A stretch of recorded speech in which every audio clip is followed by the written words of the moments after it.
Mark Train, where's the money? Where's the safe? That bit. Mark Train said he didn't know. The masked men said once again, where's the safe? Mark Train again said he didn't know the safe is in the cupboard. I can't open the safe. The masked men were demanding money. All of a sudden, these masked men were starting to get very emotional. They were starting to behave very strange. Mark Train asked the men to leave. When the masked men managed to get into the safe, they took Mark Train's bank card. Mark Train's bank card, his valuables, also his and Olivia Catt's passport. Then all of a sudden, Mark Train called the police. So the masked men ran down the street and boarded the train to Lyon. So the police went on a manhunt for the masked men who had got into their apartment where Mark Train and Olivia Catt were staying on their honeymoon. The owner came into the apartment that they were owning from the owner, and the couple told them that these masked men had appeared out of nowhere. They were pretending to do some work on the toilet. That was faulted when they went into the apartment. The manhunt began, and the police jumped on the metro and headed southbound towards Lyon, where the masked men were headed. There was a twist. The police arrived in Lyon and they saw the masked men. So the police got them and they put the cuffs on the masked men. The next day, the couple received a phone call and they got back what the masked men had took from the apartment. A man knocked on the door and this time it was the right man. This man was the same person that the owner of the apartment had contacted to sort out the toilet flush in the bathroom.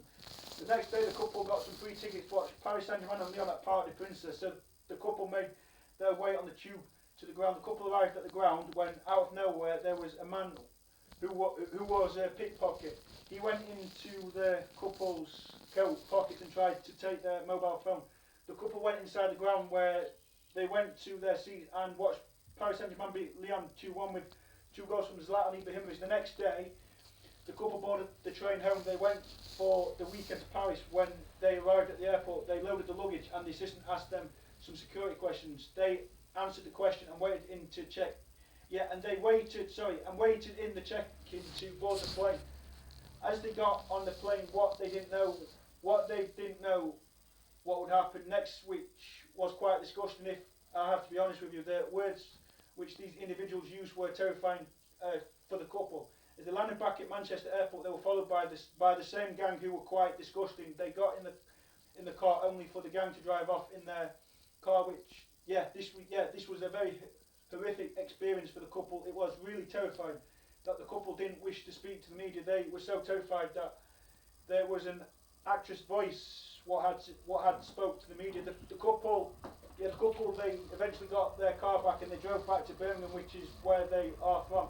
The couple arrived back in Birmingham and they had an early night because they were really tired from their holiday in the French capital. The next morning, the couple went to the supermarket when out of nowhere there was a man who was breaking the speed limit and he almost ran the couple over. Now the couple had arrived at the supermarket to buy the shop, and when they arrived home they had loads of posts, which is quite remarkable. The next day the couple made a fish finger sandwich when Mark Train had collapsed on the floor. It was not good news for Mark Train. He was struggling to breathe, so Olivia Catt phoned for the ambulance for Mark Train.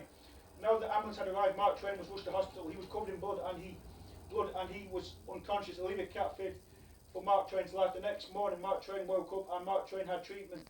Mark Train was battling for his life. Mark Train survived and Mark Train was fit to go home. The next day, Mark Train arrived back at his house where Olivia Catt was relieved and really happy to have her husband back after what was a really terrifying fall at home. The next day, Mark Train went for a run when some teenage boys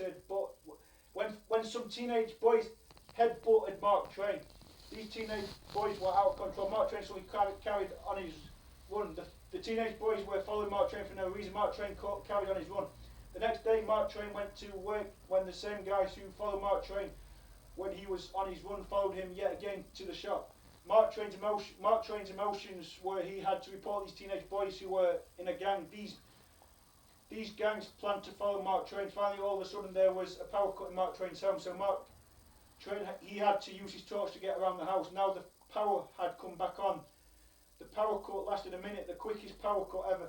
The next day, the couple had some cereal for breakfast and for lunch. They had some bacon butties. Later in the day, the couple went to work. Mark Train works in an office with Olivia Catt, who is a school teacher at primary school. After the couple had returned home, Mark Train learned that he was going to be a dad. Olivia Catt took maternity leave and Olivia Catt went for a check-up at the hospital. They learned that they were going to have a baby girl. The next day the baby was due and Olivia Cat was rushed to the hospital. Now the baby came out the quickest ever for someone who was pregnant to be expecting the baby the very next day after. They lived happy ever after the end. Sam Jenkinson, I think that's the end now.